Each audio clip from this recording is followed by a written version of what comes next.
Now it is moving.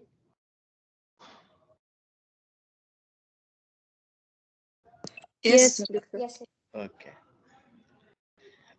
For this, Bismillah, for this case 8, we have two ILOs in the pathology. One is regarding obesity, and the second ILO is about thrombosis and embolism. So for the obesity lecture, this is a small lecture I have shared as an additional resource. Okay. So this lecture I'm not going to take in this class. The obesity lecture will be with you as an additional resource. You need to read it on yourself, and it's a very simple, just like lecture talks about the definition of obesity, causes of obesity, a brief about pathophysiology of obesity, and what are the complications of obesity. Okay, so these things are there in that lecture. You can read. You might get some questions from that lecture. That's why you have been given that as an additional resource. This is another lecture about another ILO about the thrombosis and embolism, which we are going to discuss today. So what is the ILO for this lecture? It is to demonstrate the knowledge of pathophysiology and effect of thrombosis and embolism, including fat embolism. Why fat embolism? We are going to talk more in detail because our case is for that. Okay, so what is thrombosis? Okay, what do you mean by thrombosis? When the word is there, cis, it means formation or genesis. Okay, so formation of a solid mass from blood constituents. Okay, this mass from the blood particles. Okay, the platelets, the RBCs, the fibrin, everything which is present in the blood, and that is a solid mass. Okay, it is known as thrombus. And where it occurs in uninjured blood vessel. Okay, the blood vessel has not got an injury. You know it, whenever there is an injury to blood vessel, there is a formation of blood clot. It is a normal physiological mechanism to form a blood clot to stop the bleeding. But thrombosis occurs from the constituents of the blood within an uninjured blood vessel or heart chamber. Okay, so that's why we called it a thrombosis, and this is an abnormal phenomenon. Thrombosis is an abnormal phenomena. While we get a blood clot following an injury to a blood vessel, this is a normal protective mechanism. So definition of thrombosis is a formation of a solid mass or thrombus from the constituents of the blood within an uninjured blood vessel or a heart chamber. Okay, so it is intravascular coagulation. Coagulation inside a blood vessel in a living person. So what is the cause? There is cause to the damage to the blood vessel. Damage to the blood vessel can occur in the form of atherosclerosis, can occur due to smoking, can occur due to toxin or hypertension. Hypertension, where there is the resistance to blood flow, is very high, and the blood flows against a resistance. So this resistance might cause some injury to the endothelial lining. Change in the blood flow. Okay, blood flow in a laminar way, and it's continuously keep on flowing. Whenever there is a stasis, the blood is not flowing for a long period of time, it will alter the what you call the laminar blood flow, where the cell inside and the plasma it outside. The plasma it's toward the endothelium, and the cells inside the vessel. Okay, this changes, and when this changes, this will produce some changes in the endothelium, and that will lead to the endothelial damage and the formation of the thrombosis in a blood vessel. Okay, and there is abnormalities of the coagulation factors that will also lead to the formation of the thrombus in a blood vessel. What are the types of thrombosis? That could be white, that could be red, and that could be a mixed thrombosis. White usually seen in an artery, red usually seen in a vein, and mixed can be seen in the heart chamber or in a large artery or a large vein. So what are the sites? It can occur in the arteries of the the principal organs like arteries of the brains, heart, limbs, eyes, kidneys. It can occur in the veins, especially the leg veins, deep veins of the legs. It can also seen in the capillaries. Capillaries, especially in a special condition which is known as disseminated intravascular coagulation and septicemia. Okay, this is a special type of entity where there is a formation of small blood clots inside a small arteries, and they go get lodged into the capillaries and lead to the multiple organ failure because they go and lodged inside each and every capillaries of the principal organs like liver, kidney, heart, brain, and that become a life threatening condition. Okay, so what is the pathogenesis of thrombosis? Pathogenesis of thrombosis is well explained by a scientist, Rudolf Virchow, and this is there are three components of this pathogenesis, okay, which lead to the formation of the thrombus in a blood vessel, and these through component is known as Virchow's triad. Virchow's triad, okay. So what are these three components? One is the injury to the blood vessel, endothelial injury. There is stasis or turbulence of the blood flow. When there is blood flow, the normal flow of the blood is altered. Or number three is there is certain condition where the blood become hypercoagulable. Usually the blood flow in a non-coagulable form, but there are certain diseases which lead to the blood to coagulate very easily. So this is called as the hypercoagulable state, and these will lead to the formation of a thrombosis. So endothelial injury is the principal part. That's why we have got it is in the red in color, and you see the arrow which is very thick. So most important cause for the formation of thrombosis in a blood vessel is endothelial injury. These endothelial injury can also lead to the hypercoagulability, and that in turn lead to the formation of thrombosis. There is abnormal blood flow either due to the endothelial injury, or abnormal blood flow can also lead to the endothelial injury. Abnormal blood flow also lead to the hypercoagulability. So all these mechanism goes hand in hand. That's why it is known as the Virchow's triad, that even one event can lead to the formation of thrombosis, or these three events go together, bring about one after another change, and can lead to the formation of thrombosis. Among all these three mechanisms, endothelial injury is the principal or basic mechanism to cause a thrombosis or formation of a thrombus in a blood vessel. So endothelial injury, which is the most important event in a formation of a thrombus. Okay. So this endothelial injury can happen due to atherosclerosis of the blood vessel. It can also happen when there is a disease of the valve in the heart chambers, and it can also happen in the hypertension. Okay.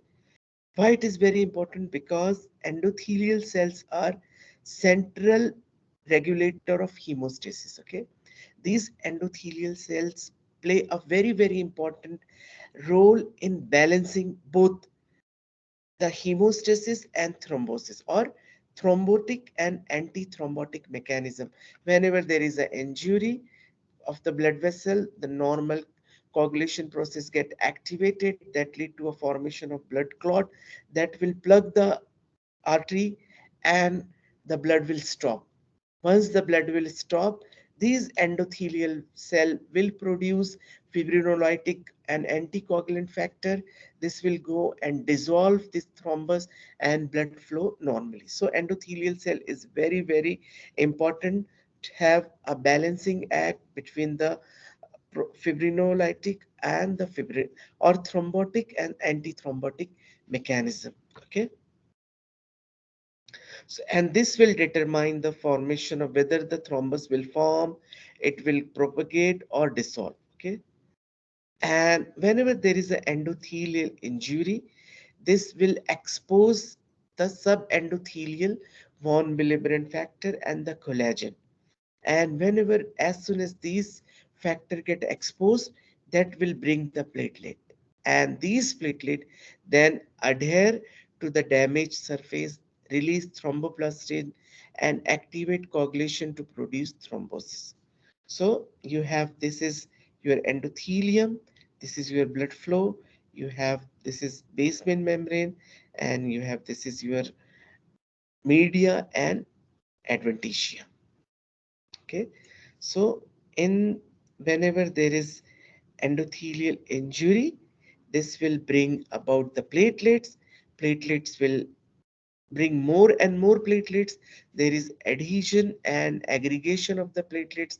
Then platelets get activated and then release thromboplastin and other coagulation mechanism. Okay. So how these thrombosis and antithrombosis mechanism work. Okay, here we have this endothelium. Okay, whenever there is endothelial injury, this is, there is naturally formation of thrombosis, but there is a mechanism which inhibit the formation of thrombosis, and these thrombus get dissolved and the blood keep on flowing.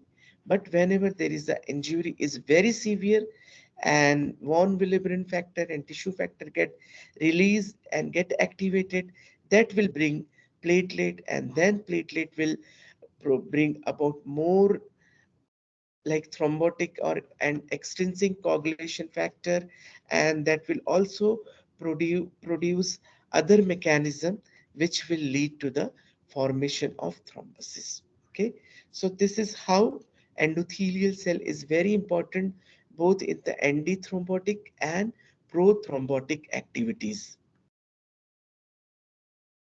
The second mechanism of thrombus formation of Virchow triad is blood flow alteration. Okay, whenever there is slowing or turbulence of the blood flow, this slowing and turbulence will alter the blood flow.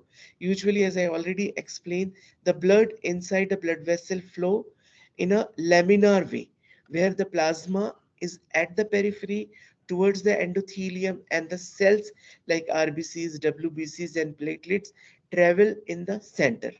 But whenever there is stasis, this stasis, what will happen? Why the stasis happen? Whenever a person who is on the prolonged bed rest, the person who has reduced muscular activities, the person who has like undergone a orthopedic surgery, he is not able to move, or there is any reason when the person is not walking, the blood will stay for a longer period of the time in this vein, and that will lead to the alteration of the blood flow, and that might lead to the formation of a thrombus in this deep vein, and with this thrombus can go to the heart, and from there it can come to the circulation. So you have like long bed rest, reduced muscular activity, untreated atheromas. Okay, whenever there is an atheroma in the artery, also can alter the blood flow, and whenever there is an aneurysm, aneurysm is a dilatation of the blood vessel. Okay, so whenever that happens, that will also lead to the local stasis, and that will lead to the formation of a clot or a thrombus inside a blood vessel. Then there is hypercoagulability. Hypercoagulability can be primary due to the point mutation in the factor 5 or prothrombin gene, and it can be due to the secondary. It can be multifactorial like stasis, vascular injuries, obesity, smoking, prolonged surgeries, burn, severe trauma, and shock. That will all lead to the hypercoagulability. The normal blood, which is not coagulate in a normal physiological condition, can become hypercoagulable in these conditions, either due to the primary or due to the secondary disorders, and there is formation of blood clot or coagulation cascade activation of the coagulation mechanism, and that will lead to the formation of a blood clot in a blood vessel. So these are the three mechanisms of Virchow triad that will lead to the formation of a thrombosis, and among them the endothelial injuries plays a very important role. Now, thrombosis. There are different type of thrombosis. We have one type is a mural thrombi that is seen in the heart chamber and aorta, and that can also be seen in the heart valves, and we call at that time as a vegetation. Okay. So why there is a formation of a clot inside or thrombus inside a heart chamber? Okay, because there are few mechanisms like abnormal myocardial contraction. These abnormal myocardial contraction can happen due to arrhythmias, due to dilated cardiomyopathies, or myocardial infarction. Or sometimes there is endomyocardial injury due to endomyocarditis or endocarditis, and this will lead to, or sometimes you have a catheter inside the heart chamber that will also cause trauma to the endothelium or the endocardium, and that will lead to the formation of a blood clot or thrombus inside a heart chamber. Sometimes an ulcerated atherosclerotic plaque in the large artery or aorta can also lead to the formation of a large thrombus in aorta, and that time we call it as a mural thrombi. Okay, so mural thrombi usually seen in the chambers of the heart, like inside the heart or inside a dilated aneurysm of a blood vessel. Okay, and they will show a line of Zans. What is line of Zan? Line of Zan are very characteristic finding you see in a thrombus which is seen in the chamber of a heart, or in an what you call it a thrombus forming in a aortic aneurysm. Okay, so what is this line of Zan? Line of Zan are nothing but the pale and darker zones seen in an alternate form. Okay, pale zone due to the platelet and fibrin deposit, and the darker zone which will due to this formation of the red cell rich layer. Okay, and these line of Zahn's characteristics, or they characterize that these thrombus has formed in a living person. It is not a post-mortem. Okay, and this will give a very important clue whether the these what this thrombus you are seeing in the heart chamber, it is due to the post-mortem clotting of the blood vessel, or it is due to some disease process inside the heart when the person is living. Okay, so this is line of Zahns, which is seen usually in the large thrombus inside the ventricles or heart chambers, or a thrombus which is occurring inside a aortic aneurysm. We have the second is the occlusive thrombi. These occlusive thrombi, which is seen in the small arteries, like seen in the coronary arteries, renal arteries, or the cerebral arteries. Number third type is a venous thrombi, which is usually seen in the deep veins of the leg. Okay, and sometimes this can also be seen in the venous sinuses of the skull. The sinuses like transverse or cavernous sinuses. Okay, now once this thrombus has formed, this thrombus will have to undergo its fate. Okay, it has to meet certain finding. Most of the time it get resolved. So this is one of the fate of the thrombus, resolution.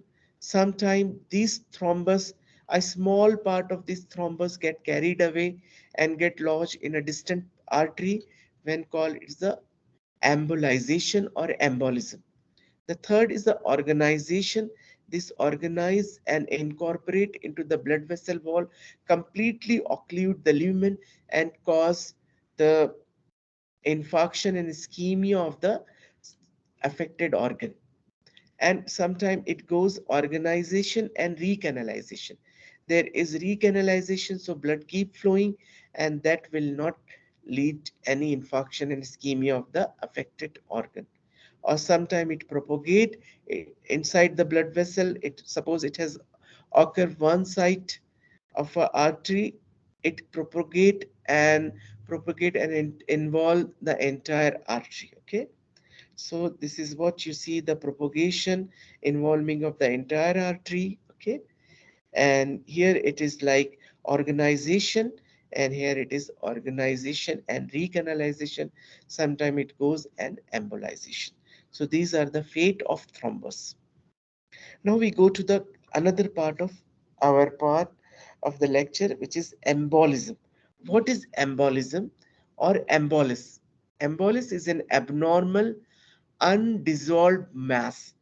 It could be solid, it could be liquid, or it could be gas, carried by bloodstream or blood flow from its site of origin to a distant site. Okay, suppose if it is originated in the heart chamber, a small part will get carried away through the circulation and get lodged into the cerebral artery and producing the sign and symptoms of the stroke.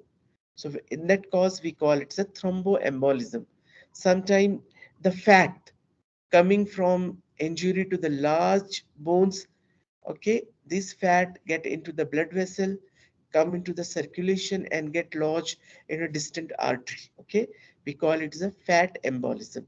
Sometimes air can come from the circulation. Suppose like there is a condition gas gangrene, or there is a large open wound, or sometimes someone is infusing the air into the circulation, or sometimes this air can come from the nitrous oxide gas or nitrogen gas, especially seen in the divers. We call it as a decompression sickness. Okay, this air can come and get carried away and get lodged into the arteries of the various organs and form air embolism. And amniotic fluid embolism is the specific type of embolism which is seen in the pregnant ladies following delivery, when the amniotic fluid can come into the circulation. The most common type of embolism is the thromboembolism, arterial or systemic embolism. It is majority of the time it originates from the mural thrombi in the ventricle or a large aortic aneurysm. Okay, remaining form of aortic aneurysm, atheromatous plaque or valvular vegetation. Okay, so majority comes from a ventricle, other may come from the aneurysm, atheromatous plaque or vegetation from the heart. Okay, what do you mean by paradoxical emboli? Paradoxical emboli are rare. It is usually a venous embolus. Embolus from a venous vein come into the right side of the heart. It get go to the lung. From there, it come to the left side of the heart, and from there it goes to the circulation to some artery like renal artery or the splenic artery. We call it as a paradoxical because it is not coming from the heart, it is coming from the vein, and from the vein it is going into the circulation. That's why it is called paradoxical embolism. So venous embolism, sometimes the venous embolism comes from the deep veins of the lung, dislodge from the lung, pass through the right atrium, enter the pulmonary circulation and form a pulmonary embolism. Okay, pulmonary embolism is a medical emergency. It can cause sudden death. While the smaller emboli coming from the venous embolism or venous thrombosis usually produce a small pulmonary infarct or local intrapulmonary hemorrhages, this remain unnoticed. But when there is a massive pulmonary embolism which can get lodged into the pulmonary arteries, completely obliterate the circulation of the lungs and lead to the sudden death. This large pulmonary embolism is known as a saddle embolism. What it is, why it is known as a saddle embolism? Because this embolus come and sit at the bifurcation of the pulmonary arteries. They come and sit at the provocation of the pulmonary arteries and obliterate or blocks both the branches of the pulmonary arteries. Like we sit on a saddle of a horse, putting our legs both side of the horse. It comes same and put both its legs in the both pulmonary arteries. That's why it is called the saddle emboli, and they are massive and they lead to the sudden death. Okay. The third type of or the another type of the embolism, we call it the fat and marrow embolism. Fat droplets that entered from the ruptured blood vessels from a site of trauma. Okay, a trauma could be the soft tissue trauma or the fractures of the long bone. These fat droplets from the bone can go into the circulation and then they occlude the arteries, arteries of the lungs, brain, and the renal. Okay, there is a syndrome which is known as fat embolism syndrome, where the patient present with the progressive breathlessness, confusion, and renal failure. This usually develop 24 to 72 hours after severe compression of adipose tissue or bone fracture. Okay, if a person who has a long bone fracture and after 24 to 72 hours it comes with the breathlessness which is becoming progressively severe, confusion, renal failure. Sometimes he might have neurological deficit in the form of paralysis, or sometimes he might land up into the coma because of these bone marrow or fat embolism getting and involving the pulmonary, cerebral, and renal arteries. So, fracture of the large bone, this is the etiopathogenesis of the fat embolism syndrome. Large bone fracture such as femur and the pelvic bone, or multiple fracture of the ribs, tissue trauma, burns, they usually cause release of the fat from the soft tissue which enters the ruptured blood vessel. Sickle cell anemia, a rare cause, but it can also lead to the fat embolism because there is excessive hematopoiesis and these bone marrow can get into the blood vessels. Cardiac bypass surgeries, diabetes mellitus, and pancreatitis also can lead to the fat embolism syndrome. Okay, so these fat emboli they get lodged into this pulmonary, cerebral, and renal microvasculature. They occlude, and along with the occlusion, they also cause aggregation of the platelets and RBC deposition. This will further aggravate the occlusion. Then there is also release of the fat globules, free fatty acid. There is toxic injury to the endothelium, and there is also activation of the platelets which releases granules, and these granules will bring again more platelets. They can also bring about free radicals, proteases, eicosanoids, and that will lead to the further vascular injury, formation of the large thrombus and fat embolism, and that lead to the infarction of the organs affected. And these organ affected will have syndrome like presentation, like because there is multiple organ involvement, renal, kidneys, brain, or pulmonary circulation. Air embolism, when the air enters large vein following the lung, chest, or leg injuries, they can block pulmonary or cerebral vessels, cause sudden death, and amount of the air to cause these symptoms should be more than 100 ml. Are you following me? Yes, Yes, yes, doctor. doctor. Yes, Is doctor. it clear? It is Yes, clear. yes. Yes. Okay. So now we go to the another type of air embolism, which is decompression sickness, decompression sickness or Cajun's disease.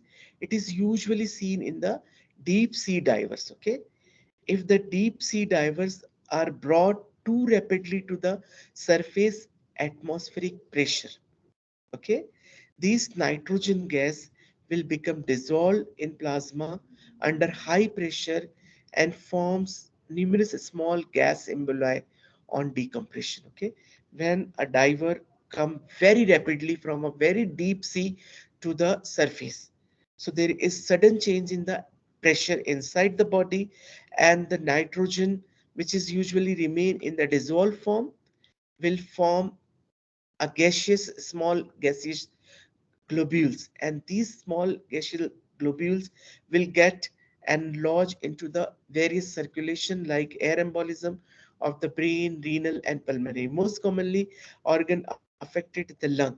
So they have sudden severe breathlessness. If it is not managed immediately, it may become life threatening. Now the another type is the amniotic fluid embolism. Usually it is seen following a prolonged labor or traumatic delivery. The underlying cause is the infusion of amniotic fluid or fetal tissue into the maternal circulation via a tear in the placental membrane or rupture uterine vessels. Okay, so whenever there is a prolonged or traumatic delivery, the amniotic fluid or the fetal part like decidua or fetal membrane can come into the circulation through ruptured placental or uterine blood vessel. Okay, it is the fifth most common cause of maternal mortality worldwide, and roughly 10% of the maternal deaths occur due to the amniotic fluid embolism. And how do you diagnose a lady has died because of the amniotic fluid embolism? You have to carefully look all the major blood vessels, especially the pulmonary blood vessels and the cerebral and the renal blood vessels, to look for the embolism, amniotic fluid embolism. And how do you identify this is the amniotic fluid embolism? You will see there is part of the decidua, part of the fetal membrane, or part of the placental villi inside a blood vessel. And how does it present? It present sudden severe dyspnea, cyanosis, and shock, followed by neurological impairment, which may be from vary from the different symptoms from a mild headache to paralysis to coma and death. And the mechanism over here is along with the embolism, there is also DIC, disseminated intravascular coagulation.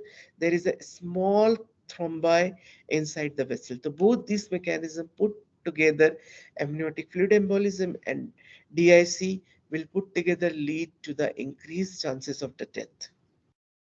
And these features are different from the pulmonary embolism from the DVT. Pulmonary embolism, there is like breathlessness and death. But here you have the variety of symptoms ranging from breathlessness, cyanosis, shock, and neurological impairment. Now, what is a pathological or clinical effect of the thromboembolism? The pathological and clinical effect of the thromboembolism, any kind of thrombosis, any kind of embolism will lead to the ischemia, reduction in the blood supply to the organ. And if this reduction is severe enough, it will lead to the death of that affected tissue of that area supplied by that vessel and lead to the formation of an infarction. So this is how thrombus or embolism is getting lodged at a periphery, and that is leading to the ischemia, initially the ischemia, and eventually leading to the infarction of the that affected part. Okay, so this is how it is going from here, getting lodged and causing infarction of this part, and this part will become dead. There will be necrosis, and this will become eventually a non-functional part. Okay, if it get lodged over here, entire kidney will become non-functional. If it is a large enough and block the main renal artery itself, so entire organ will go under infarction. So ischemia, inadequate blood supply to the an area of the tissue. It is due to either arterial obstruction by thrombosis, embolism, or atherosclerosis, or venous obstruction can also occur in the varicose vein and produce ischemic changes in the skin. What are the effects? Depend upon the adequacy of the collateral blood supply. If there is good collateral blood supply, this will not have much effect.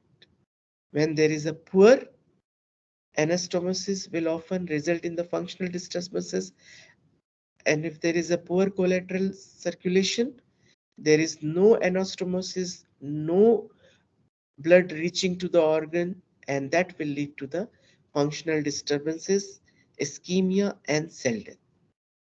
In the heart, if this ischemia can lead to the chest pain, angina, or if it is complete blockage of a part of the artery, it might lead to the myocardial infarction. In lower limbs, there is ischemia which will produce intermittent claudication. What is this intermittent claudication? Pain in the calf muscle during exercise. This is the indicating sign that there is ischemia to the peripheral blood vessel, to the limb. You have to look for either there is a atherosclerosis of the vessel or some thrombus from embolism has come and lodged into the artery of the limb. While infarction is an area of ischemic necrosis caused by occlusion of either the arterial supply or the venous drainage. Okay, nearly all infarcts result from thrombotic or embolic arterial occlusion.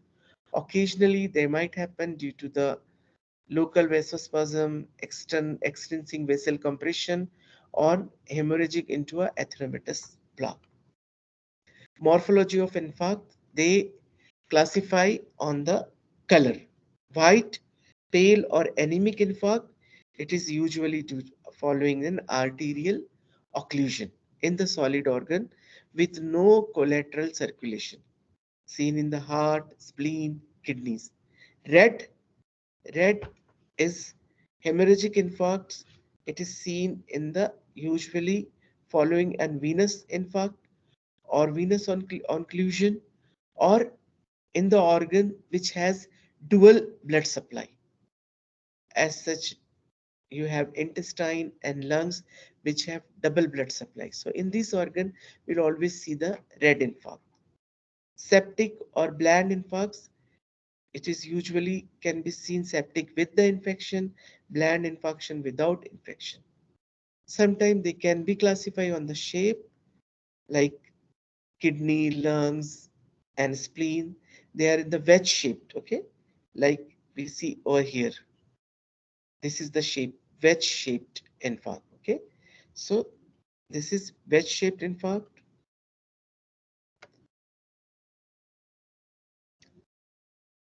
So, and to remember carefully, infarction always produce coagulative necrosis, except in the brain.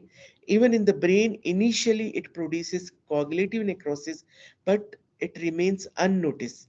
When it becomes noticed in the brain, that is known as liquefactive necrosis. So, infarction everywhere produces coagulative necrosis. A splenic infarct, a myocardial infarct, a renal infarct, a lung infarct, an intestinal infarct, all these produces a coagulative necrosis. Except the brain, in the brain we see the liquefactive necrosis. So this is the red infarct which is seen in the lung, and this is the white infarct which is seen in the spleen. Okay, so this is a sample matching question for you. Where do you see in the red infarct? In the lung? Do we have lung over here? Intestine. Intestine. Intestine. Why intestine? Mm, Because intestine have dual blood supply. Okay. Pale infarct, you see where? Spleen. spleen. Heart. Okay, spleen and heart also can be Spleen. there. Okay, but here we will match with the spleen because it is an end organ, solid organ supplied by arteries, and when this splenic artery get got, mural thrombus, where you get the mural thrombus? The heart. Heart chamber. Yeah. Saddle imbalance, Pulmonary artery. Pulmonary artery. pulmonary artery. Occlusive thrombus, Small Small artery. small artery. Yeah, this is your sample matching question with our lecture. And Here we finish our lecture. So our resource for the lecture is Robbins' Pathologic Basis of Disease, 10th edition, chapter Thrombosis and Infarction in the General Pathology section. And some of the diagrams and some of the pictures has been taken from the Pathology Outline website. Okay, so this is our lecture.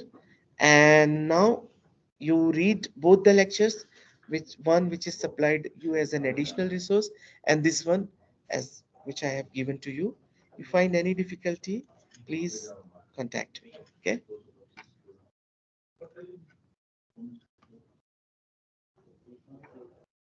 Okay. So I stop sharing and I take a leave from you. Any difficulty, please feel free to contact me. Thank you.